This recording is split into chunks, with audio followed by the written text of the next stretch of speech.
네, 안녕하세요. 데이브 H입니다. 오늘은 인간공학기사 제2과목이죠. 작업 생리학에서 많은 수험자들을 조금 힘들게 하는 계산 문제죠. 힘의 평형, 모멘트, 반작용력의 힘을 구하여라 등등 작업 생리학에서 좀 많이 어렵다고 느껴지는 이러한 내용들에 대해 가지고 오늘 한번 강의를 시작해 보도록 하겠습니다. 힘의 평형, 그죠? 그 다음에 모멘트 값을 구하여라. 모멘트가 뭔데? 또 반작용 힘을 구하여라. 그 어떻게 구하는 건데 많이 힘드실 겁니다. 그래서 이거를 통해 가지고 여러 가지 유형들을 제가 총 5개의 유형으로 줄였어요. 됐죠? 여기서 나온 거를 제가 총 5개의 유형으로 제가 줄여놨으니까 각 유형별로 공략 방법이라든지 계산하는 방법이라든지 이런 것들을 좀 알려드리도록 하겠습니다. 저는요 비전공자입니다. 그러기 때문에 약간 야매 설명이 좀 들어갈 거거든요. 야매 설명. 네, 야매 설명이 좀 들어가더라도 여러분들이 그냥 이해해 주시길 바랍니다. 네, 아시겠죠? 야매 설명 주의. 아시겠죠? 네, 시작하도록 하겠습니다. 제가 총 5개의 유형으로 정리를 했다고 그랬죠. 가장 첫 번째 유형은요. 일단 정적 평형 상태에 대해 가지고 물어보는 거예요. 그래서 정적 평형 상태에 대해서 이 사람이 이해하고 있나? 이거를 물어보는 문제들이 몇 번 출제가 됐다? 이렇게 이해를 해주시면 될 것 같아요. 자, 여기서 제가 시작할게요. 정적 평형 상태라고 하는 거는요. 데피니션 자체를 보시면 어떤 물체가 있으면요. 그 물체에 작용하는 힘과 모멘트의 총합이 0인 상태를 이야기를 한다. 이렇게 보시면 돼요. 정적 평형 상태는요. 어떤 물체가 있으면 그 물체에 작용하는 힘과 모멘트의 총합이 0인 거예요. 그래서 이거를 약간 좀 있어 보이게 표현을 하자면요. 자, 힘의 총합이 0이다. 또 모멘트의 총합이 0이다. 이렇게 이야기를 하기도 하죠. 아시겠죠? 이거 시그마 기호죠? 네. 이거는 뭐예요? 시그마예요, 시그마. 해가지고 수열의 합, 총합을 나타내는 시그마 기호이기도 합니다. 그래서 force, 힘이 0이다. 모멘트가 0이다. 그래서 이거 두 개를 동시에 만족시키는 AND 조건이다. 이렇게 보시면 될 것 같습니다. 그러면 모멘트가 뭐냐 이렇게 물어보실 수 있습니다. 자, 저도 잘 몰라요. 모멘트라고 하는 건요. 제가 찾아보니까 이러더라고요. 어떤 물체가 있으면 회전축 혹은 회전의 중심을 기준으로 했을 때 이 물체가 회전하려는 성질 이렇게 나타나 있더라고요. 뭐라고요? 물체가 회전축을 중심 기준으로 해가지고 회전하려는 성질 자체를 모멘트라고 부른대요. 그래서 문제를 보시면요. 보통 이런 문제들이 많이 나와요. 사람의 팔꿈치가 여기 있어요. 오케이. 사람의 팔꿈치 관절이 여기 있고 그 다음에 사람의 팔에 손 뻗었어요. 그 다음에 여기 손이 있어요. 여기에 10kg짜리 무게를 가지고 있는 물건을 올려놨다라고 해볼게요. 그러면 사람의 팔꿈치를 회전 중심으로 해가지고 팔이 이렇게 밑으로 내려갈 거 아니에요? 중력에 의해 가지고 무거우니까. 그렇죠. 이러한 성질을 모멘트라고 한다고 하더라고요. 어쨌든 정적 평형 상태는 물체에 작용하는 힘과 모멘트의 총합이 0이어야 돼요. 그렇기 때문에 팔꿈치를 이렇게 안 내리뻗고 이걸 이렇게 버티고 있으려면 여기에 작용하는 어떤 모멘트만큼 팔꿈치에서도 모멘트, 동일한 양이지만 방향은 반대인 모멘트가 작용해야 된다는 겁니다.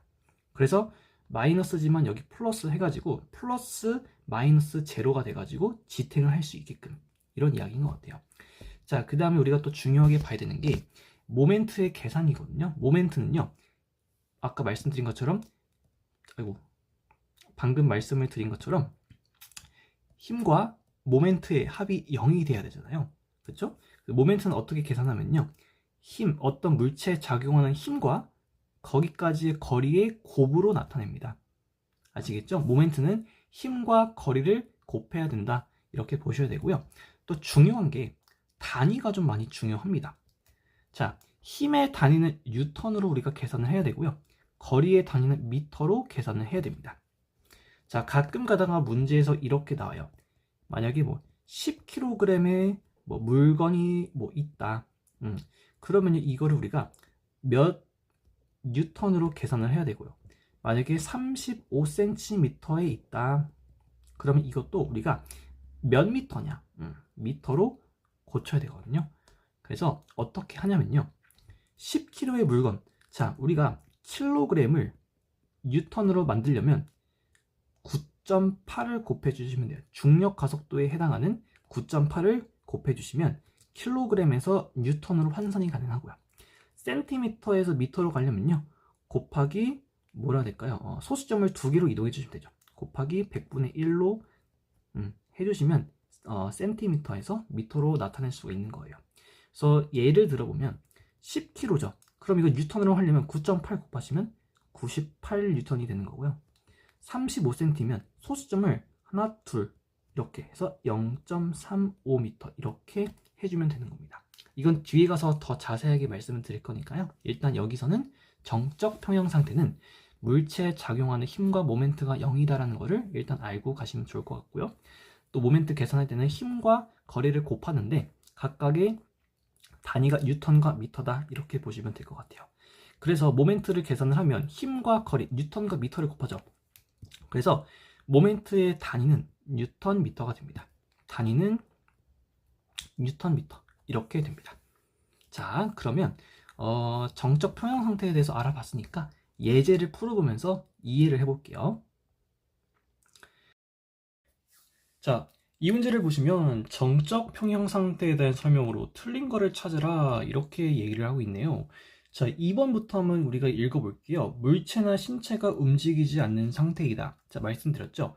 우리가 이 정적 평형 상태라고 하는 거는 어떤 물체에 작용하는 힘, force, F의 값도 0이고요. 동시에 어떤 물체에 작용하는 모멘트의 값의 합도 0이다.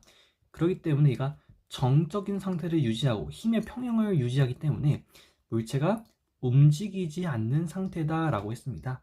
그렇기 때문에 물체나 신체가 움직이지 않는 상태이다. 맞고요. 그죠? 맞고요. 그 다음에 작용하는 모든 힘의 총합이 0이다. 힘의 총합이 0이죠. 맞습니다. 4번 모멘트, 작용하는 모든 모멘트의 총합이 0인 상태이다. 모멘트의 합이 0이다. 맞는 설명입니다. 정답 1번이 되는데요. 힘은 거리의 반비례 가지고 발생한다 이렇게 되어 있는데 제가 말씀을 드렸죠. 모멘트라고 하는 힘, 결론적으로 이 모멘트라고 하는 거는요.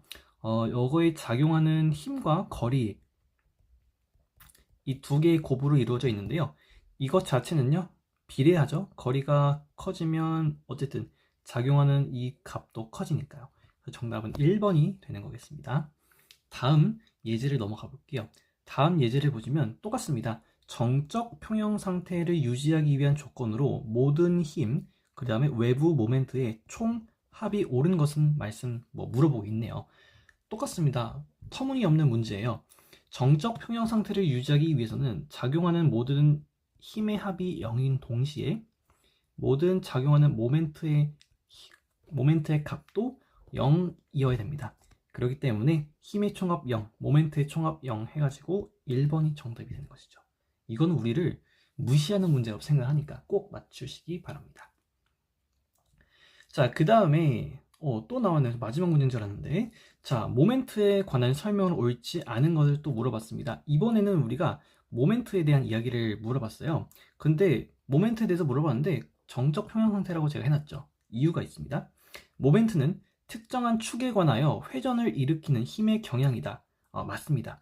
자, 왜냐면요, 말씀을 드렸죠. 어떠한 모멘트라는 것은요, 어떠한 회전의 축을 중심으로 물체가 힘을 받았을 때 움직이려고 하는 성질이다 말씀드렸죠. 그렇기 때문에 특정한 축, 여기죠. 축을 기준으로 회전을 일으키려는 힘의 경향이다. 맞는 설명이 되겠습니다. 2번 볼게요. 모멘트의 크기는 힘의 크기와 회전축으로부터 힘의 작용선까지의 거리에 의해 결정된다. 맞죠?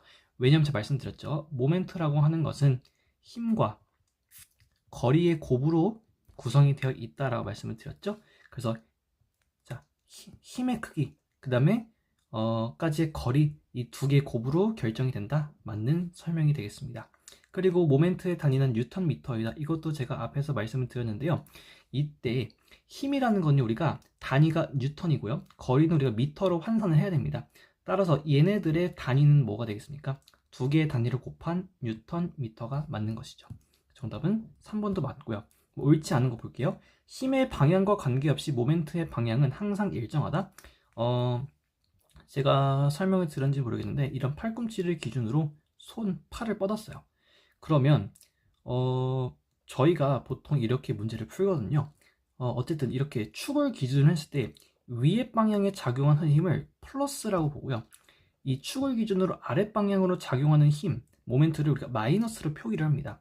그렇기 때문에 모멘트 자체는 벡터예요. 벡터예요. 힘 자체가 벡터니까. 그래서 벡터이기 때문에 방향성을 가지고 있습니다. 그래서 방향은 항상 일정하지가 않습니다. 그래서 이거를 우리가 보려면요. 뭐라 해야 될까요? 회전축을 기준으로 해가지고, 회전축 기준 해가지고, 윗방향, 아랫방향 나타내가지고, 윗방향은 우리가 플러스 이야기를 하고요. 아랫방향은 우리가 마이너스 힘으로 봅니다. 됐죠? 그렇기 때문에 방향이 달라진다. 이렇게 이해를 해주시면 될 것 같아요. 자, 앞에 있는 걸 한번 쓱 보시게 되면요. 여기 단위 뉴턴미터라는 거 말씀을 드렸고요. 또 여기 보시면 이렇게 축을 기준으로 위에 방향에 작용하는 거를 플러스 힘으로 볼 거고 아랫 방향으로 작용하는 거를 마이너스 힘으로 볼 것이다 말씀을 드렸던 것 같아요.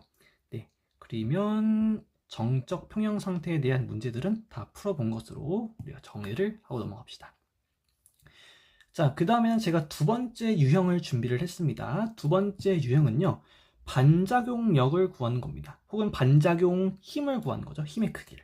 됐죠? 이것도요, 어렵지 않습니다. 반작용력은요, 되게 쉬워요. 왜? 반작용력은요, 물체에 작용하는 모든 힘의 합을 구하면 됩니다. 됐죠? 거의 덧셈이나 곱셈, 덧셈, 곱셈으로 끝납니다. 되게 간단하다 이렇게 말씀을 드릴 수가 있을 것 같아요. 그래서 반작용력을 구하시려면요, 물체에 작용하는 모든 힘의 합을 구하면 된다.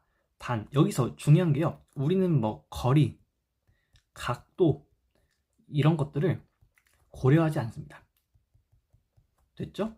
반작용력을 구하실 때에는 우리가 힘의 합만 구하시면 돼요. 거리나 각도 이런 것들은 우리가 일체 고려하지 않습니다. 됐죠? 자, 그리고 이 반작용이라는 것은요, 뉴턴 운동법칙 제3법칙이죠. 뉴턴의 운동법칙 제3법칙. 뭐죠? 작용 반작용 법칙이죠. 작용 반작용 법칙인데 이런 거죠. 내가 쫄라맨이 있어요. 쫄라맨이 여기서 열심히 벽 있죠, 벽을 밀어요. 벽이 안 움직이는 상태라고 가정해 볼게요. 벽이 안 움직임.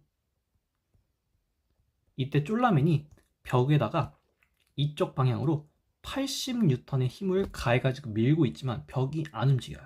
평형 상태를 이뤄요. 힘의 합이 0인 상태를 이뤄요. 왜 그럴까요? 벽이라는 것 자체가 이 80N을 받잖아요.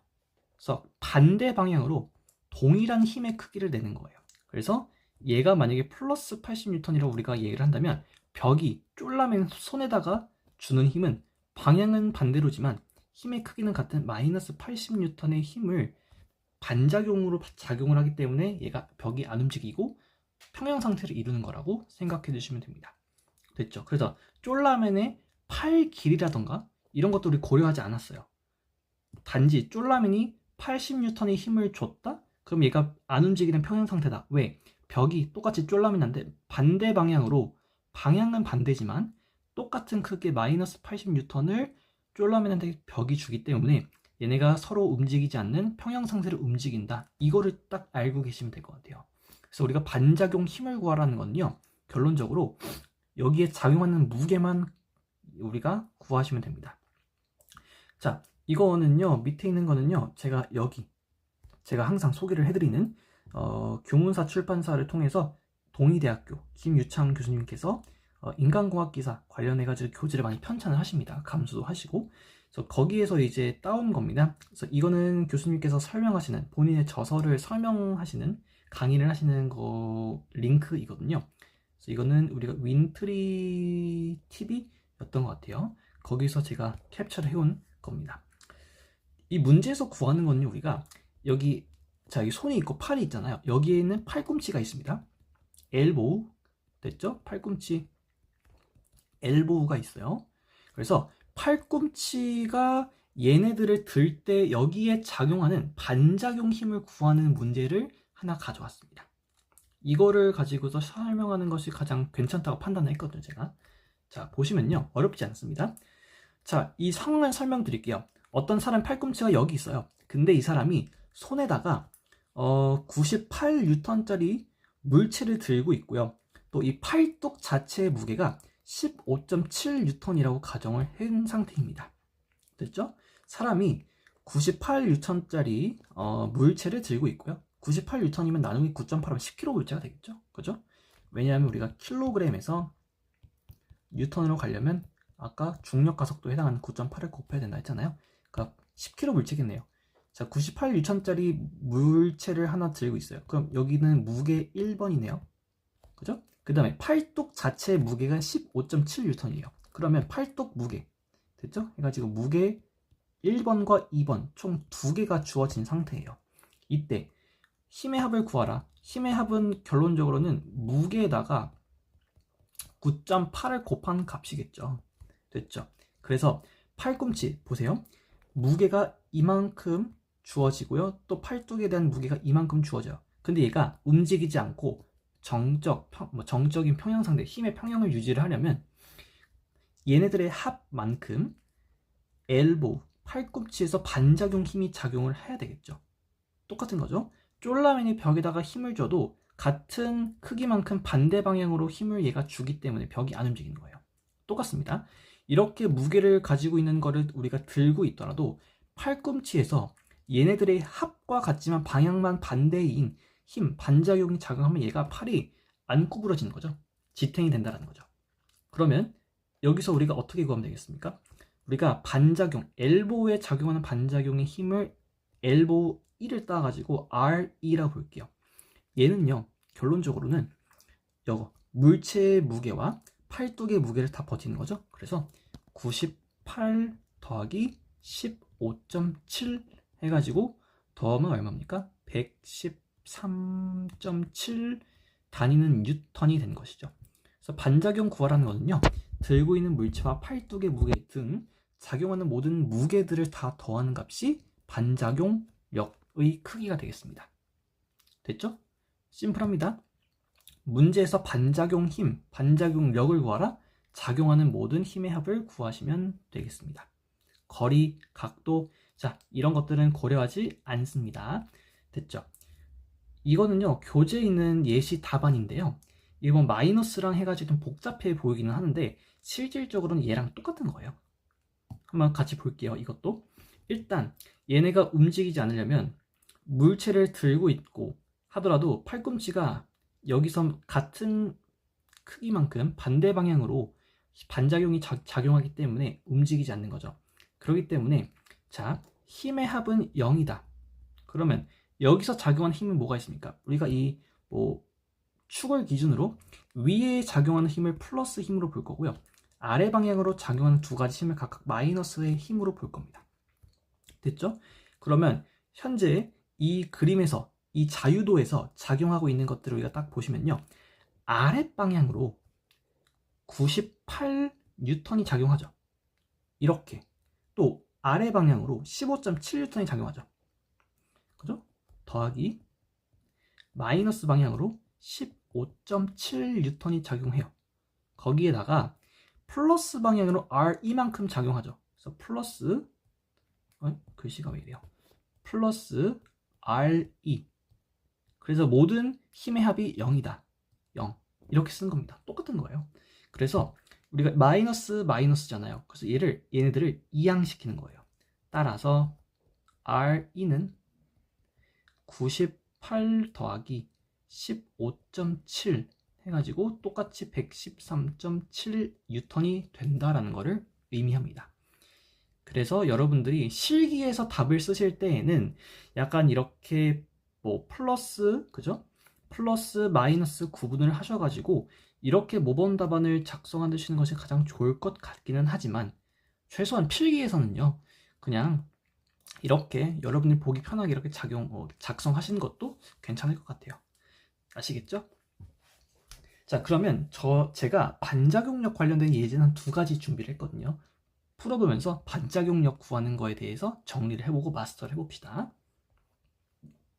자, 반작용력 첫 번째 예제입니다. 보시면요.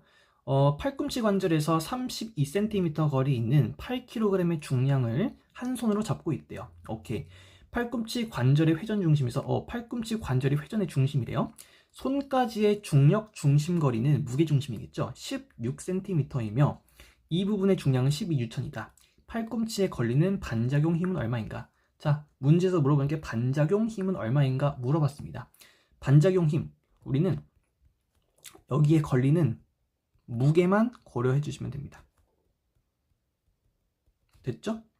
봅시다. 그래서 이 상황을 지금 제가 그림으로 그리면 이런 거죠. 팔꿈치 관절 일단 그려요. 여기가 어디라고요? 팔꿈치 관절입니다. 팔꿈치라고 쓸게요. 32cm 있는 8kg를 손으로 잡고 있다. 손이 여기 있겠죠? 여기에 지금 무게가 중량이 8kg짜리인 거를 들고 있어요. 32cm 거리 떨어진 곳에서. 팔꿈치 관절의 회전 중심에서 손까지의, 팔꿈치의 회전 중심이 여기에요. 손까지의 중력 중심 거리가 16cm라는 거는 무게 중심이 여기 16cm에서 작용하고 있다는 거죠. 그리고 이 부분의 중량이 12N이래요. 그러면 12N, 팔뚝의 무게가 아랫방향으로 힘을 낼 거고요. 또 8kg 들고 있으니까 이것도 역시 아랫방향으로 중력이란 모멘트 값을 우리가 이렇게 힘을 내고 있겠죠. 그러면 반작용 구하라는 거는 결론적으로 얘네들 무게에 대응해가지고 R 이 값이 엘보우에서의 반작용 힘이 작용을 하는 것이죠. 그렇기 때문에 정석으로 풀려면 이 축을 기준으로 위쪽에 있는 거를 우리가 플러스, 이쪽을 마이너스 힘으로 보는 거예요. 그래서 정석적으로 푼다면, 자, 힘이니까 우리가 뉴턴으로 계산을 해야 돼요. 무게만 고려한다 했죠? 12N. 근데 마이너스 방향이에요. 그래서 마이너스 12N 더하기, 그죠? 마이너스 방향 8kg이에요. 그럼 8kg을 우리가 뉴턴으로 바꾸려면 중력과 속도 9.8을 곱해야 된다 말씀드렸죠. 그리고 양의 방향으로 R 이만큼이 작용을 해요. 그래서 이 힘 자체가 0이 되는 R 이 값을 구하신다고 보면 되겠죠. 그래서 얘를 다시 쓰면 마이너스 12N에다가 8kg를 우리가 9.8을 곱해가지고 뉴턴으로 환산시키면 78.4가 되네요. 그쵸? 얘는 마이너스죠. 아랫방향이니까 마이너스 78.4N 더하기 RE는 0이에요. RE는 0. 따라서 RE를 왼쪽에다가 두고 나머지를 다 이항시키면 12 더하기 78.4가 되겠죠. 해가지고 구해주시면 90.4가 나오네요. 는 90.4 뉴턴 해가지고 정답은 2번 이렇게 골라주시면 됩니다. 근데 약간 이렇게 푸니까 복잡해 보이죠? 그래서 야매로 어떻게 푸느냐? 야매로 푸는 방법 알려드릴게요. 자, 이렇게 쓸게요. 야매. 뭐만 고려한다? 반작용 구하라는 거는요. 반작용 힘을 구하라는 거는 여기에 작용하는 무게만 싹 다 더하면 돼요. 볼게요. 문제에서 나오는 거 8kg 하나 나왔고요. 중량이 12N이래요. 그러면 8kg 더하기 12N만 해주시면 되는 거예요. 근데 킬로그램을 뉴턴으로 바꾸려면 우리가 9.8 곱하라 그랬죠? 따라서 8kg에다가 9.8 곱해서 뉴턴으로 만들고 또 12N 해가지고 구하시면 되죠. 그래서 간단하게 야매로 풀려면요. 9.8 곱하기 8 더하기 12 해서 90.4N 골라주시면 되는 문제예요. 됐죠? 그래서 이거는 저는 추천드려요. 됐죠? 반작용 힘을 구하라. 무게를 싹 다 더하시면 됩니다. 뉴턴이라는 단위만 조심해가지고요. 됐죠? 그럼 다음 문제 보면서 야매로만 풀어볼게요. 자, 팔꿈치 관절에서 30cm 거리는 10kg 중량 나왔고요. 또 이 부분의 중량이 1.3kg예요. 이때 팔꿈치에 걸린 반작용 힘이죠. 반작용 힘 엘보우 어떻게 구해요? 무게를 다 더하시면 됩니다. 10kg에다가 1.3kg을 더하시면 돼요. 그러면 킬로그램 똑같으니까 11.3kg을 몇 뉴턴이냐 이걸 물어보는 거죠. 그래서 이렇게 가려면 곱하기 9.8 해주시면 된다 했죠. 그래서 11.3 곱하기 9.8 해주시면 110.74가 나오네요. 110.74. 그래서 정답 몇 번? 3번이 됩니다. 아시겠죠? 자, 문제에서 반작용 힘의 값을 구하라. 그러면 우리는 무게, 중량 얘네들만 싹 다 더해주시면 되겠습니다. 찝찝해가지고 혹시 이거를 정석 방법으로 풀고 싶으시다. 그러면 그림을 제가 그리면서 설명해 드릴게요. 궁금하지 않으시면 넘겨도 좋습니다. 팔꿈치 관절의 중심이 여기 있고요. 여기에서 30cm 떨어진 곳에서 손을 가지고 10kg 중량의 무게를 들고 있고요. 중력 중심 거리가 회전 중심에서 손까지의 중심 중력 거리가 14cm이며 그러면 이만큼이 14cm, 16cm인데 이때 여기 팔뚝의 중량이 1.3kg다. 1.3kg. 그러면 정석으로 풀려면 어떻게 해주시면 됩니까? 이 부분에 있는 것을 반작용력을 우리가 RE라고 둔다면 얘를 플러스 부호로 두고 그 다음에 얘네들 때문에 작용하는 힘을 우리가 마이너스로 본다는 거잖아요. 따라서 힘의 합은 0이니까 마이너스 방향으로 1.3kg 마이너스 방향으로 10kg 더하기 반작용력을 더했더니 0이 돼야 돼요. 따라서 RE는 1.3, 10 다 넘기면 11.3kg이 될 것이고요. 이거를 9.8을 곱하셔가지고 뉴턴으로 환산을 하시면 되는 거죠. 아시겠죠? 그래가지고 계산을 해주시면 똑같습니다. 됐죠? 아이고 잘못 계산기를 눌렀는데 자 11.3 곱하기 9.8 똑같죠? 110.74가 나옵니다. 그래가지고 뭐 정석으로 푸나 야매로 푸나 똑같다. 반작용력에 대해서는 이렇게 이해를 해주십시오. 자, 그러면 다음 유형 넘어갈게요.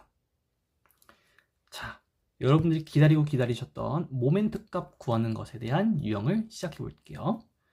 자, 말씀드렸습니다. 모멘트라고 하는 거는 거리에다가 힘의 곱으로 이루어져 있다 말씀을 드렸습니다.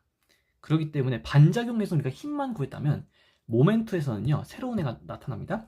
거리 요소가 나타납니다. 됐죠? 그리고요 여기 제가 써놨죠? 모멘트 값을 구하시려면 어떻게 해야 된다고요? 힘과 거리를 곱해가지고 구하시면 됩니다. 이때 주의해야 되는 게 단위가 되겠죠. 거리는요 우리가 미터 단위를 나타내고요. 힘은요 우리가 뉴턴 단위를 사용을 합니다. 그래서 모멘트의 이 단위 자체가 뉴턴 미터라고요. 됐죠? 그러면 똑같은 그림이죠. 아까 제가 반작용력 할 때 보여드렸던 이 그림, 그죠? 제가 좋아하는 윈트리 TV 김유찬 교수님의 저서에서 제가 살짝 가지고 온 겁니다. 출처도 남겨놨으니까요. 자, 같은 문제인데 우리가 지금까지 했던 거는 반작용력을 구한 거잖아요. 이번에는 팔꿈치 관절에서 작용하는 모멘트 값을 우리가 구해볼 겁니다. 됐죠? 모멘트 값도 동일하게 이 중심선을 기준으로 이쪽 방향, 위의 방향을 우리가 플러스 힘으로 볼 거고요. 또 이렇게 아랫방향으로 걸리는 힘을 우리가 마이너스 요소로 쪼개가지고 볼 겁니다. 자, 그러면 모멘트는 또 어떻게 구하는지 일단 예제를 가지고서 이야기를 해볼게요. 자, 똑같은 그림 보니까 또 반가우시죠? 자, 말씀드렸습니다. 모멘트를 구하려면요 모멘트는 우리가 힘과 거리를 곱합니다. 그러니까 우리가 반작용력을 구할 때에는 힘만 고려했다면 모멘트에서는 거리를 고려해야 돼요. 그것 빼고는 거의 다 똑같습니다. 축을 중심으로 위쪽 방향으로 작용하는 모멘트를 우리가 플러스, 아래 방향으로 작용하는 것을 마이너스 힘으로 볼 거예요. 일단 야매로 풀어볼게요. 야매로 풀어보자면 자, 지금 우리가 98N짜리를 전체 35.5cm 떨어진 곳에서 이렇게 들고 있죠. 그러면 일단 이거에 대해서 작용하는 모멘트 값을 구해보시면 98N 곱하기 거리를 일단 곱해야 돼요. 근데 35.5cm죠. 35.5cm 더하기, 자, 팔뚝 자체 무게가 15.7N이죠. 15.7N 곱하기 거리는요 17.2cm예요. 17.2cm 이렇게 구하시면 되겠습니다. 구해보시면요 98 곱하기 센티미터를 미터로 바꾸려면 소수점을 두 개를 뒤로 이동시켜서 0.355가 되고요. 15.7N이 있고요. 이거 17.2cm 두 개를 보내가지고 0.172m로 환산해가지고 구하시면, 제가 계산기를 이용을 해가지고 구해보겠습니다. 자, 98 곱하기 0.355 더하기 15.7 곱하기 0.172 해주시면 37.4904 뉴턴미터가 되네요. 자, 모멘트 단위는 뉴턴미터였죠? 그래서 뉴턴미터라고 여기 써놨습니다. 이렇게 야매로 푸는 방법이 있습니다. 그죠? 정석으로 풀 때와 비교하면요 똑같죠. 왜냐면 이거 소수점 둘째 자리에서 반올림 해가지고 나타내면 37.5 뉴턴미터가 되는 거니까 똑같습니다. 이게 정석으로 푸는 방법이고, 이게 야매로 푸는 법이에요. 야매로 풀면 어떻게 한다고요? 무게요소와 거리 요소를 다 그냥 있는 거, 문제에 나와 있는 거 다 싹 다 곱하시면 됩니다. 곱해서 더하시면 되는 겁니다. 정석으로 좀 풀어볼게요. 이번에는 정석으로 풀어보겠습니다. 똑같이 여기에 작용하는 모멘트의 합이 0이 돼야 돼요. 됐죠? 자, 그럼 볼게요. 자, 축을 기준으로 해가지고 위쪽에 작용하는 모멘트를 우리가 플러스 요소로 볼 거고요. 이렇게 마이너스 쪽으로 작용하는, 아래 방향으로 작용하는 거를 마이너스 요소로 볼 겁니다. 그러면 일단 똑같습니다. 여기에 작용하는 거는 98N 곱하기 35.5cm가 마이너스로 작용을 하고 있죠. 그리고 힘을 다 더해야 되니까 이거 역시 마이너스 방향으로 이만큼 무게가 이만큼 거리예요. 그럼 마이너스 15.7N인데 거리 요소가 17.2cm, 그리고 플러스 방향으로 이거에 대응해가지고 모멘트가 작용하겠죠. 위에 플러스 방향으로 더하기, 우리가 구하고 싶은 모멘트 오브 엘보우 해가지고 M1을 합시다. 이게 0이에요. 이런 식을 세워야 되고요. 다 좌측에는 모멘트만 남기고 나머지 마이너스 요소들을 다 이항, 오른쪽으로 이항을 해주시면 모멘트 엘보에 걸리는 것은 98 곱하기 센티미터를 미터로 곱하기 변환시키기 위해서 0.355 더하기, 자, 마이너스가 플러스가 되죠. 이항시키면 15.7 곱하기 17.2cm니까 0.172 해가지고 구해주시면 똑같이 37.4904가 나올 거고요. 반올림 해가지고 37.5 뉴턴미터 이렇게 쓸 수가 있는 겁니다. 그래서 이것도 이렇게 정석으로 푸는 방법을 토대로 야매로 푸는 것에 좀 익숙해지면 필기하는 데는 여러분들 도움이 될 겁니다. 모멘트를 구할 때는 힘과 거리를 곱하여가지고 구하시면 되겠습니다. 자, 그러면 예제를 제가 두 가지를 더 가지고 오긴 했는데, 여기서 넘어가기 전에 여러분들이 아셔야 되는 게, 만약에 팔을 뭐 해야 될까요? 비스듬하게 들었어요. 만약에 문제에서 팔을 비스듬하게 들어서 각도가 생긴다. 그러면요 코사인을 곱해주시면 됩니다. 코사인 세타를 해주시면 돼요. 아시겠죠? 이거는 제가 뒤에 문제에 가서 설명을 좀 드릴 건데요. 팔을 만약에 비스듬하게 들어서 각도가 생기면요 그 각도가 세타 값으로 주어집니다. 그때 코사인 값을 더 곱해주시면 돼요. 그러니까 힘, 거리, 코사인 이렇게 구하시는 것이죠. 아시겠죠? 이거는 제가 두 번째 문제에서 보여드릴 겁니다. 그러니까 그때 한 번 더 넘어와가지고 말씀드릴게요. 자, 첫 번째 모멘트 관련된 문제입니다. 똑같죠? 아까 본 거랑. 네, 리마인드 하는 차원에서 보도록 하겠습니다. 자, 문제를 보시면요. 다음과 같이 작업할 때 팔꿈치의 반작용과 모멘트 값은 얼마인가? 자, 아까 배웠던 거 다 총정리가 되겠네요. 자, 야매로 풀어볼게요. 반작용력을 구하려면요. 여기에 작용하는 모든 무게 요소만 고려해 주시면 되겠죠? 자, 98N, 팔뚝의 무게가 15.7N. 따라서 반작용력은 나와 있는 무게 요소를 다 더하세요. 98 더하기 15.7 해주면 113.7. 단위는 힘이죠. 뉴턴 이렇게 쓰시면 되겠죠. 그래서 113.7 뉴턴 이렇게 나왔고요. 이번에는 모멘트를 볼게요. 모멘트는요, 비슷하게 무게 요소를 고려하되 무게 요소와 거리 요소의 곱으로 나타내는 겁니다. 볼게요. 자, 무게 요소 첫 번째는 98N인데 자, 팔꿈치를 기준으로 35.5cm에서 멀어져 있죠? 그러면 98N 곱하기 35.5cm 더하기 이번에는 무게 요소가 15.7N이고 17.2cm 떨어져 있어요. 15.7N 곱하기 17.2cm 떨어져 있다. 이 두 개를 더하시면 됩니다. 고려해가지고요. 근데 얘는요, 우리가 미터로 바꿔야 됩니다. 왜? 모멘트 자체가 뉴턴과 미터를 곱한 것의 단위를 가지고 있거든요. 그렇기 때문에 그냥 단위 빼고 98 곱하기 0.355 더하기 15.7 곱하기 0.172 해가지고 여러분들이 구하시면 됩니다.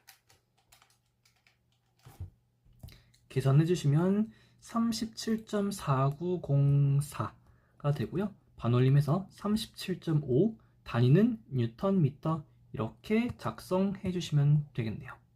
그래서 37.5 해가지고 4번이 정답이 되는 것이죠. 이걸 만약에 정석대로 풀고 싶다? 그러면 앞에서 제가 보여드린 이 정석 방법, 그죠? 정석 방법 사용을 하셔가지고 이렇게 정석 방법 사용해가지고 여기 다른 문제구나. 정석 방법 있죠, 여기.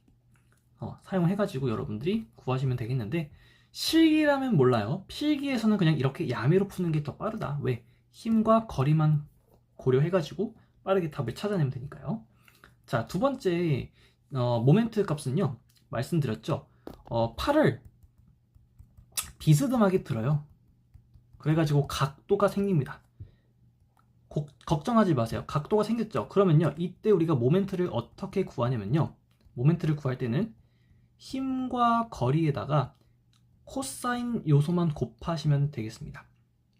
됐죠? 그 다음에 이 코사인 요소는요, 우리가 공학계산기 가지고서 충분히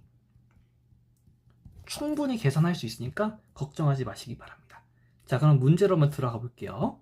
자, 그림과 같이 작업자가 한 손을 사용해 가지고 무게가 98N인 작업물을 수평선 기준으로 30도 팔꿈치 각도로 들고 있다. 수평선과 팔꿈치가 이루는 각도 이만큼이 30도라고 나와 있죠. 세타 값이 30도입니다. 됐죠? 세타가 중심 각도를 얘기를 해요. 세타가. 그 세타에서는 30도라고 나와 있으니까 코사인 30도를 곱해 주셔야 되겠죠. 이따가 계산기를 사용해 가지고 넘어가 가지고요. 물체를 쥐인 손에서 팔꿈치까지 거리가 0.35m이다. 그죠? 0.35m이고 손과 아랫팔의 무게는 16N이고 손과 아랫팔의 무게중심은 팔꿈치로부터 0.17m의 위치에 있다. 팔꿈치에 작용하는 모멘트는 얼마인가 물어봤어요. 그러면 지금 문제에서 딱 나온 거를 보니까 얘랑 얘가 이루는 게 30도이고요. 거리 요소를 보시게 되면 물체를 쥐인 손에서, 손이 여기 있죠. 팔꿈치까지 거리가 0.35m라니까 이렇게 거리가 0.35m가 된다는 거고요. 손과 아랫팔의 무게는 16N 나왔고요. 손과 아랫팔 무게중심은 팔꿈치로부터 여기까지가 0.17m, 그러니까 여기는 0.18m가 된다는 것을 의미를 하는 거네요. 됐죠? 자, 그러면 일단 첫 번째 야매로 풀어볼게요. 각도가 주어졌을 때 모멘트는 어떻게 구한다? 거리 요소에다가 힘 곱하시고 코사인 세타 값을 곱해주시면 된다. 됐죠? 이것만 그냥 기억하세요. 코사인 세타를 곱해주면 모멘트가 된다. 각도가 비스듬하게 주어졌을 때. 그러면 이것도 저희가 딱 보시게 되면요. 지우고서 볼게요. 자, 무게 요소는 일단 두 가지가 있습니다. 됐죠? 98N 작업물을 들고 있대. 손으로 들고 있겠죠. 그러니까 무게 요소는 98N과 팔뚝의 무게 16N입니다. 됐죠? 그 다음에 여기서부터 여기까지가 0.35m라고 나와 있고요. 그 다음에 여기서부터 여기까지가 0.17m니까 여기서부터 여기까지 0.18m가 되겠죠. 따라서 모멘트의 값을 구하시면, 야매로 구하려면 이 모멘트의 요소 다 더하시면 된다 했죠. 16N이 0.35m가 아니라 0.17m네요. 자, 16N짜리가 0.17m 떨어져 있는데 코사인 나와 있으니까 코사인 30도 곱하시면 되는 거잖아요. 그래서 16N 곱하기 0.17m인데 코사인 30도, 이게 첫 번째 무게 요소에 대한 모멘트 값이고요. 두 번째 무게 요소에 대한 모멘트 값은 98N짜리가 이렇게 멀리 떨어져요. 0.35m 떨어져 있고 30도 비스듬하게 들어있으니까 98N 곱하기 0.35m 곱하기 코사인 30도, 이렇게 구하시면 되겠죠. 됐죠. 그래서 이거는 코사인 30도로 이렇게 내빼주면 16 곱하기 0.17 더하기 98 곱하기 0.35 이렇게 계산을 해줄 수 있고요. 코사인 30도 곱하기 얘네들을 다 계산에 때려주시면 37.02가 돼요. 따라서 코사인 30도를 곱해주시면 32.06이 됩니다. 그래서 정답은 1번이 되는 겁니다. 공학계산기 가지고 여러분들 코사인 값 구하는 거 한번 연습해보세요.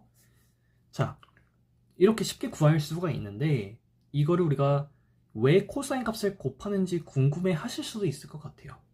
그리고 정석적인 방법으로 코사인을 왜 곱하는지도 이해를 한번 해보도록 할게요. 자, 우리가 코사인 값을 왜 곱하냐 이렇게 여쭤보신다면 이 문제를 딱 볼게요.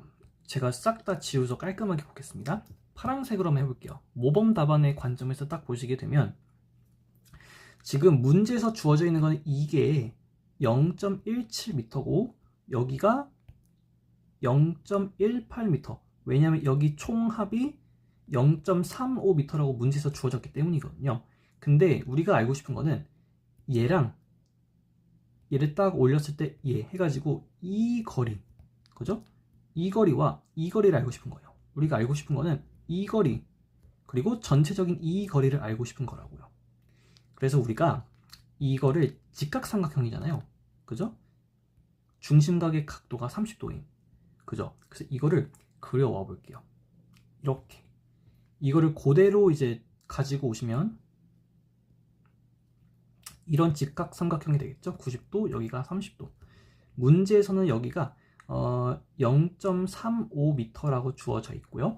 우리가 구하고 싶은 게 이거라고 했잖아요. x, 이만큼을 알고 싶은 거예요. 그럼 우리가 코사인 값을 구하는 거는 이렇게 또 볼 수가 있거든요. 자, 여기가 30도이다. 그리고 빗변의 길이가 0.35, 여기가 x예요. 코사인의 관점에서 본다면 코사인 30도는 어떻게 돼요? 빗변분의 밑면이죠. 0.35분의 x예요. 따라서 우리가 알고 싶은 x 값은 문제에서 주어진 0.35에다가 코사인 30도를 곱한 값이 되거든요. 그렇기 때문에 우리가 진짜 알고 싶은 이만큼의 거리를 주어져 있는 0.35m라는 조건과 각도의 조합으로 생각을 해내는 겁니다.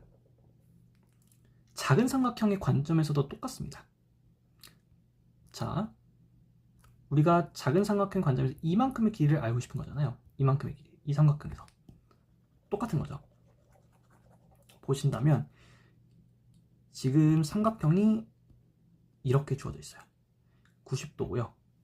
중심각도가 30도이고요. 우리가 구하고 싶은 거는 이만 y인데 문제에서 여기가 0.17m로 나와 있습니다. 그렇기 때문에 이거를 우리가 조금 계산하기 편하게 코사인의 관점에서 보겠다 하면 이만큼이 지금 0.17이고요. 이게 지금 y가 되는 거죠. 그래서 코사인 30도는 이렇게 0.17분의 y가 되는 거예요. 따라서 y가 0.17 곱하기 코사인 30도가 되는 것이죠. 이렇게 이용하는 게 팔이 삐뚤어졌을 때 구하는 공식입니다. 궁금증이 좀 해소가 되셨나요? 왜 코사인 값을 구하는지? 문제에서 주어진 것 자체는 이렇게 비스듬한 거리인데 우리가 진짜 알고 싶은 거는 쭉 뻗어 있는 얘와 얘까지의 거리거든요. 그래서 코사인 값을 구해가지고 우리가 그 거리를 구하는 거예요. 그럼 모범 답안을 우리가 한번 비교를 해볼게요. 모범 답안 보도록 할게요. 자, 무지성으로 코사인 곱하시면 됩니다. 똑같습니다. 모범 답안의 관점에서 보시게 된다면, 자, 모멘트가 지금 무게 요소가 하나, 둘 있으니까 이렇게 양의 방향으로 모멘트가 작용을 하겠죠. 그래서 이 모멘트를 플러스, 얘네들의 무게 요소와 거리를 곱한 모멘트를 마이너스의 관점에서 볼게요. 그러면 모멘트의 총합은 0이니까 여기에 지금 이 그림 자유도에서 존재하고 있는 모멘트 값을 마이너스와 플러스로 볼게요. 그러면 일단 마이너스 방향으로 16N짜리가 일단 문제에서 이렇게 0.17로 주어졌죠? 16N 곱하기 0.17m. 근데 비스듬하니까 우리가 알기 위해서 코사인 30도를 구하는 거죠. 그렇죠? 이거가 하나. 또 이 두 번째에 대해서 98N짜리가 0.35m 떨어져 있죠? 그러면 마이너스 98N짜리가 0.35m 떨어져 있고 그 다음에 이렇게 비스듬하게 주어졌으니까 우리가 코사인 30도를 가지고서 변환을 해주고요. 양의 방향으로 작용하는 모멘트가 있죠? 우리가 구하려는 ME 다 더한 값이 0이 돼야 된다는 겁니다. 따라서 왼쪽에는 ME만 남겨놓고 이 마이너스 요소들 다 오른쪽으로 이항을 해주시면 16 곱하기 0.17 곱하기 코사인 30도 더하기 98N짜리 곱하기 0.35 곱하기 코사인 30도 해주시면 되겠죠? 그래서 똑같이 계산하시면 되고요. 어차피 여기 코사인 30도라고 하는 애들이 같이 곱해져 있으니까 코사인 30도로 뭐 4배 가지고 16 곱하기 0.17 더하기 98 곱하기 0.35 아까랑 결론적으로는 계산식이 똑같아졌어요. 그래서 이렇게 해가지고 구하시면 되겠습니다. 이렇게 해도 값은 똑같이 32.06 어쩌고가 나와서 32Nm로 계산을 완료해 주시면 될 것 같습니다. 자, 넘어가가지고 이번에는 네 번째 유형, 특정 부위가 내는 힘에 대해서 알아볼게요. 특정 부위가 내는 힘, 이거는 제가 준비한 네 번째 유형이 되겠고요. 총 5개 유형 준비했다 말씀드렸죠. 이번에 볼 것은 네 번째 유형입니다. 이거 특징은요, 모멘트의 연장선이라고 보시면 돼요. 그래서 제가 계산하는 단계를 나타냈습니다. 첫 번째, 문제에 제시된 모든 힘과 거리를 사용해 가지고 현재 자유도에서의 모멘트 값을 계산해 줍니다. 그거를 특정 신체 부위가 내는 모멘트와 동일하다 이렇게 보시면 되는 거예요. 그래서 스텝 1, 문제에 나와 있는 자유도에서의 모든 모멘트 값을 구하고, 그죠? 그 다음에 특정 신체 부위에 걸리는 모멘트 값을 구하는 공식이 얘네가 일치한다는 관점에서 계산해 주시면 되는 거죠. 뭔가 아리까리하죠. 예제를 통해 가지고 볼게요. 특정 부위가 되는 힘. 자, 얘네 문제들을 딱 보시면요, 문제에서 이래요. 자, 위팔 두 갈래근에 의해 생성되는 힘은 얼마여야 되는가? 혹은 이두박근이 내는 힘은 얼마인가? 이렇게 물어보는 거가 바로 제가 말씀드렸죠, 특정 부위가 내는 힘에 대한 유형입니다. 그래서 얘를 딱 구하시려면 첫 번째, 자, 힘과 거리 곱해가지고 모멘트 계산하시고요. 특정 신체 부위가 받는 모멘트를 구해가지고 두 개가 일치한다 식을 놓고 푸시면 됩니다. 굉장히 어려워 보이지만 간단한 유형입니다. 실제 문제를 바로 적용해 볼게요. 그게 가장 나을 것 같아요. 옛날에 뭐 2006년도에 한번 나왔던 문제이긴 한데요. 자, 그림과 같이 한 손에 자 70N짜리의 무게를 떨어뜨리지 않고 유지하려면, 자, 떨어뜨리지 않고 유지한다니까 평형 상태를 우리가 일단 기본적으로 유지를 해야 된다는 거네요. 자, 노뼈 위에 붙어 있는 윗팔 두 갈래근에 의해 생성되는 힘이 얼마여야 되는가? 단, 윗팔 두 갈래근과 팔굽관절, 엘보 조인트가 여기 팔꿈치죠. 얘는 중심으로부터 3cm 떨어져 있고요. 90도의 각도를 이루고 있으며 손 위 물체의, 얘가 되겠죠? 얘의 무게중심과 팔굽관절의 무게중심 사이의 거리는 30cm이다. 또 전원과 손의 무게거리가 30cm이다. 또한 전원과 손의 무게, 그리고 윗팔 둘레근 외 근육 활동을 모두 무시한다. 이렇게 되어 있죠. 뭔가 문제가 되게 난해해 보여요. 근데요, 일단 첫 번째, 이 그림을 통해 가지고 볼 수 있는 모든 모멘트의 값의 합을 구한다가 스텝 1이었죠. 스텝 1, 문제에 제시된 모든 힘과 거리를 이용해 가지고 모멘트 값을 계산합니다.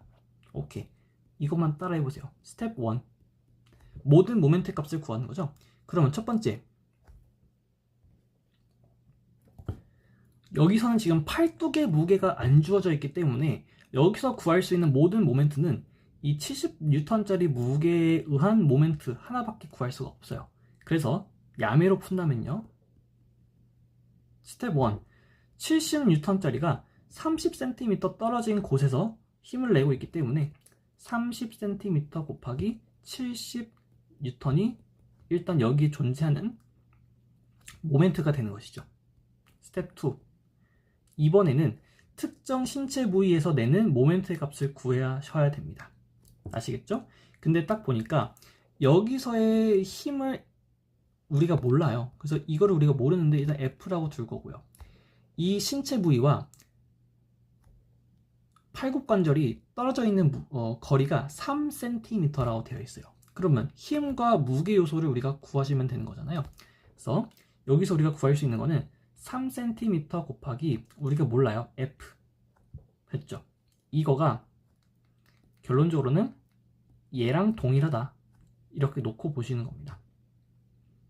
그렇기 때문에 이거는 뭐 굳이 단위를 환산할 필요가 없습니다. 왜냐하면 왜냐하면 여기 센티미터 동일하고요. 여기도 뉴턴으로 주어지겠죠. 그렇기 때문에 단순히 얘네들만 그냥 보시면 돼요. 이렇게 보시면 되는 겁니다. 따라서 2100이 3 곱하기 F니까 F는 700N이 되겠죠. 그래가지고 700이다 이렇게 구해주시는 게 맞습니다. 이해가 되시겠죠? 어쨌든 이거에 의해 가지고 모멘트가 생길 겁니다. 그러면 여기서 내는 힘도 이렇게 방향으로 모멘트를 내야 되겠죠. 어쨌든. 그리고 3cm 그렇게 떨어져 있다는 거, 문제를 이용해 가지고 식을 세우시면 될 것 같아요. 자, 그러면 이번에는 모범 정답? 약간 이런 스타일로 문제를 풀어볼게요. 모범 답안 스타일로. 일단 여기 전체에 걸려있는 힘의 합, 그 모멘트겠죠. 모멘트의 합이 0이 돼야 돼요. 왜냐하면 여기 회전 중심을 기준으로 이거를 돌리지 않고 이게 유지가 돼야 되니까. 그러면 이쪽 위의 방향으로 주어지는 거를 우리가 플러스 모멘트로 볼 거고요. 아래 방향으로 이렇게 돌려고 하는 힘을 마이너스로 볼게요. 그러면 첫 번째, 70N짜리를 중심축에서 30cm 떨어져 있는 곳에서, 그죠? 했을 때 모멘트의 값은 마이너스 방향으로요, 70N짜리 곱하기 30cm 떨어져 있죠? 30cm. 됐죠? 이거밖에 작용하는 게 없어요. 더하기, 여기서의 모멘트 값이 일단 주어져야 되겠죠. 여기에서의 모멘트 값을 더해가지고 0이 돼야 되는 거예요.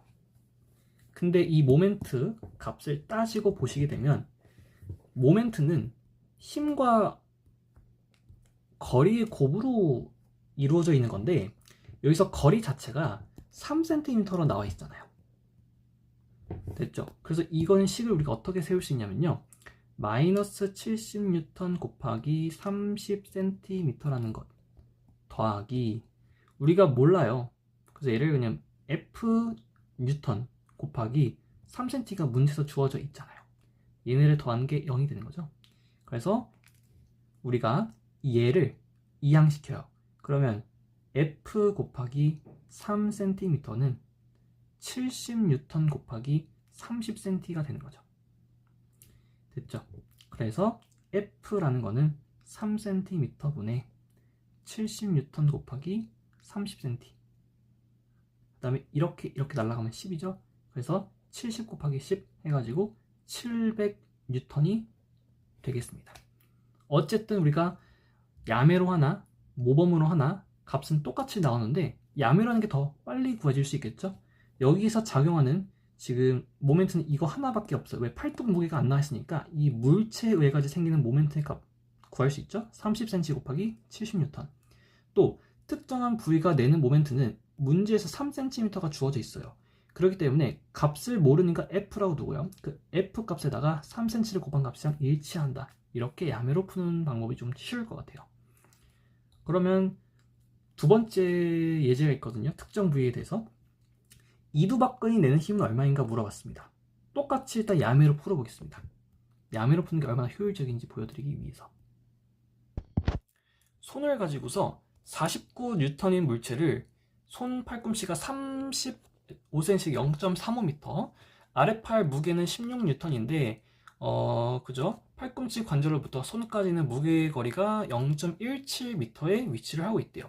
그러면 일단 여기서 첫 번째 우리가 구할 수 있는 모멘트의 값은요, 49N을 0.35m, 그죠? 더하기 그 다음에 16N을 0.17m, 16N을 0.17m. 이 값이요, 이두박근은 팔꿈치로부터 0.05m 거리에서 이루어져 있다 그랬죠. 이거는 0.05m 곱하기 우리가 문제에서 구해야 되는 F 값이랑 동일합니다. 모멘트 값이랑 동일합니다. 얘네가 모멘트잖아요. 그죠? 이렇게 보시는 게 맞는 겁니다. 따라서 우리가 뭐 얘랑 얘를 계산을 일단 제가 때려 볼게요. 쟤네들을 계산해보면 19.87 이퀄 0.05 곱하기 F. 따라서 F 값은요, 19.87 나누기 0.05가 되는 것이죠. 계산을 해주시면 397.4가 나오네요. 397.4 해서 정답은 3번이 되겠네요. 자, 이렇게 야매로 풀어봤습니다. 야매로 풀려면요, 어떻게 해야 된다고요? 첫 번째, 제시된 모든 힘과 거리를 사용해가지고 모멘트 계산을 하고요. 특정 신체 부위의 모멘트가 얘랑 같다 이렇게 놓으면 된다고 했습니다.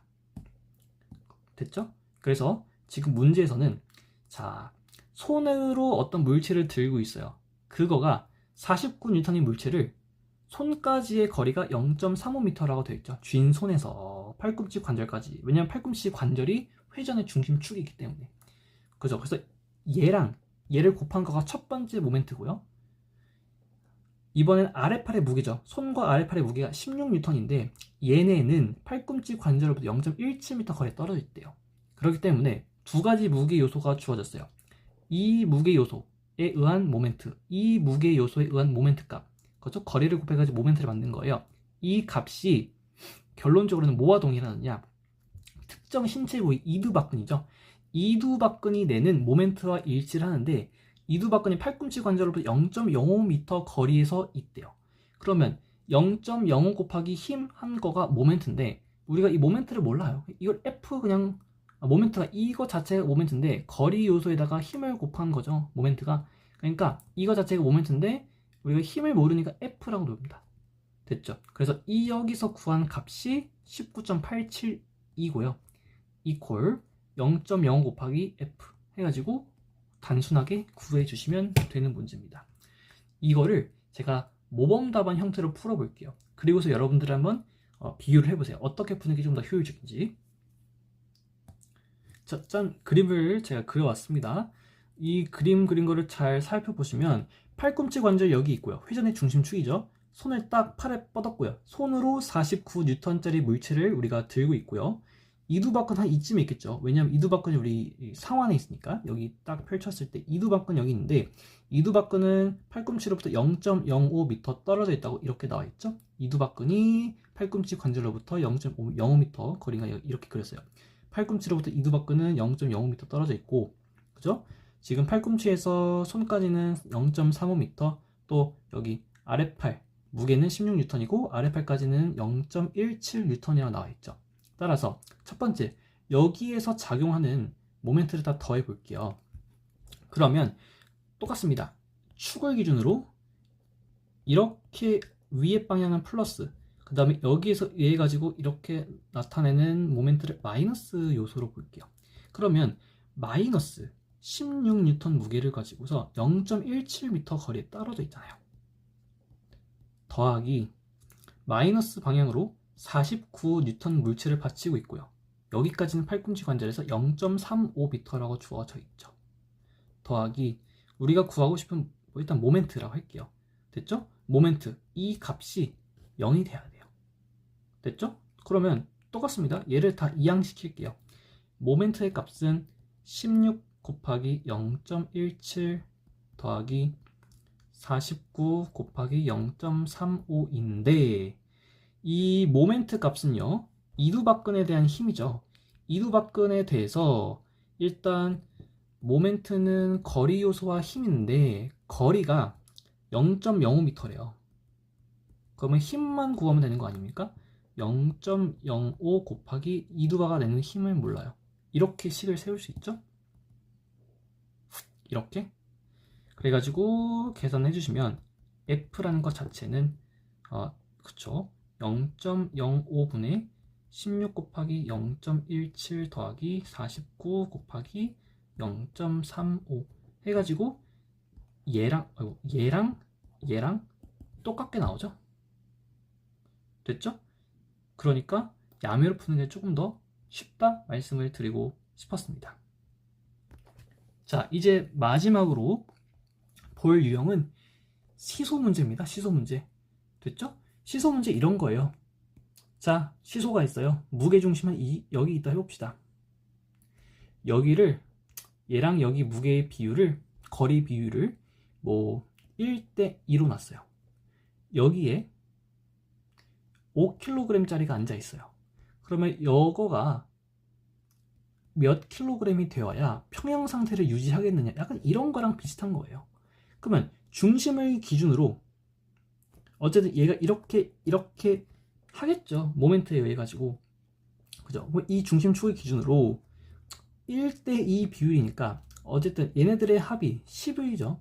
그럼 얘네가 합이 10이 되어야지, 곱이 10이 되어야지 평형 상태를 유지를 하겠죠. 그래서 x는 뭐 10 이렇게 구하는 거죠. 뭐 그냥 1cm, 2cm로 나타내는 게 편하겠네요. 됐죠? x는 10kg가 돼야 된다. 약간 이런 거를 시소 문제라고 합니다. 시소 문제는요, 결론적으로 중심축의 기준으로 왼쪽에 있는 무게와 거리의 곱이 오른쪽에 있는 무게, 곱이랑 무게, 거리의 곱이랑 동일하다. 이렇게 놓고 푸시면 됩니다. 됐죠? 다섯 번째 유형이 시소 문제가 되겠고요. 평형 상태를 유지해야 하면 중심축을 기반으로 양쪽에 떨어진 물체의 거리와 힘 혹은 무게의 곱이 일정하다라는 것을 사용해가지고 구하시면 금방 합니다. 이건 너무 쉬우니까 제가 바로 문제 몇 개만 풀고서 끝내도록 하겠습니다. 천칭조ળ 위 올려놓은 물체 A와 B는 평형을 이루고 있다. 오케이. 물체 A는 중심에서 10cm 떨어져 있고 무게는 10kg래요. 물체 B는 중심에서 20cm 떨어져 있다. B의 무게는 어떻게 되냐? 시소 문제죠. 그죠? 그림을 굳이 그려보자면 이렇게 되는 거죠. 그러면 왼쪽 A 요소에 대한 무게와 거리의 곱이 B에 대한 거리와 무게의 곱과 일치한다. 따라서 곱하면 100이죠.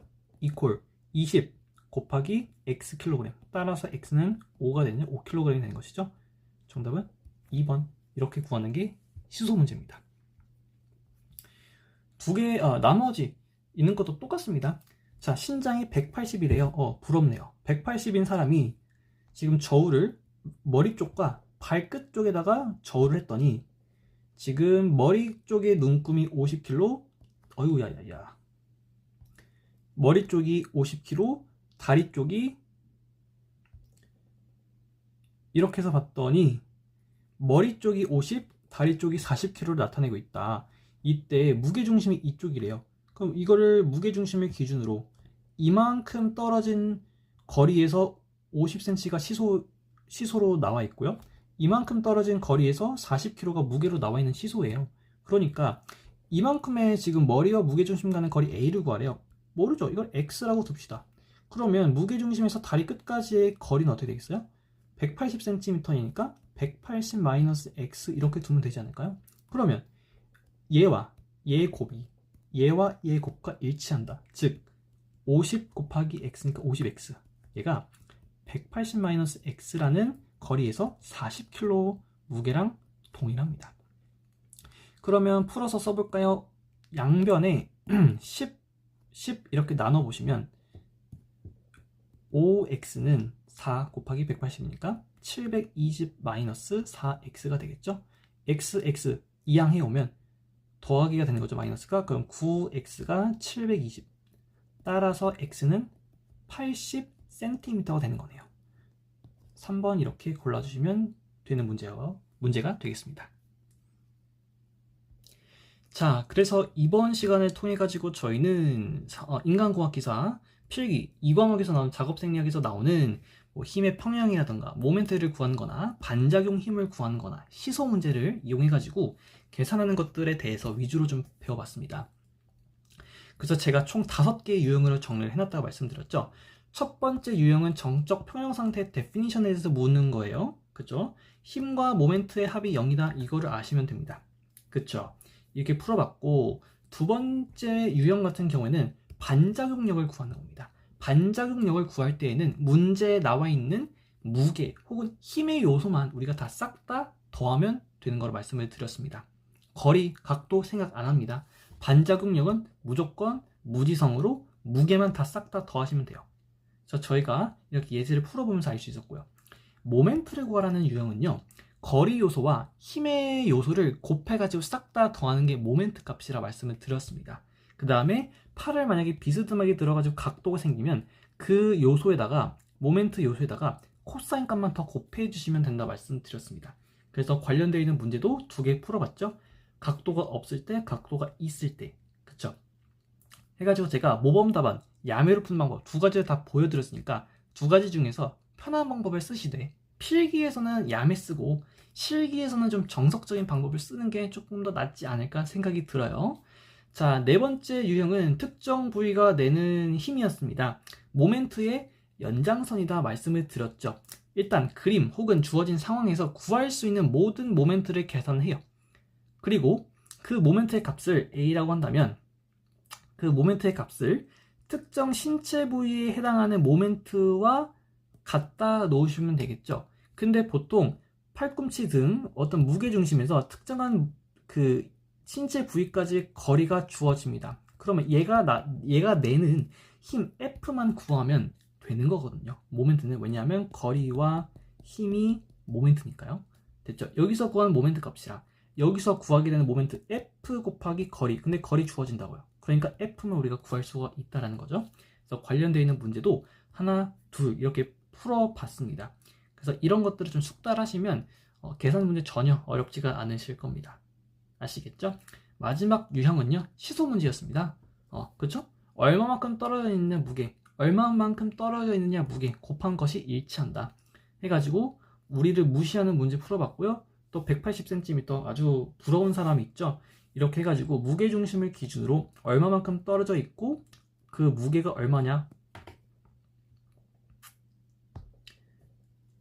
무게중심을 기준으로 얼마만큼 떨어져 있고 그 다음에 얼마만큼 떨어져 있고 또 그 무게 곱이 일정한 거를 통해 가지고 얘 곱한 거, 그죠? 얘랑 얘를 곱한 것과 얘랑 곱한 것이 일치한다 가지고서 문제를 풀어볼 수 있었습니다. 그래서 오늘 5가지 유형 배운 거 여러분들이 한번 쓱 보시면서 뭐 궁금한 거 있으실 때마다 돌려가면서 이거 뭐 강의라고 하면 좀 그렇고 제 비법 같은 것들 한번 좀 보면서 정리를 하시는 게 좋을 것 같습니다. 네, 그러면 오늘 수업은 뭐 수업이라고 해야 될까요? 오늘 강의라고 해야 될까요? 오늘은 여기서 끝내도록 하겠습니다. 네, 고생 많으셨고요. 다음에는 또 좀 더 유용한 어려운 문제들로 한번 가지고 와보겠습니다. 수고하셨습니다.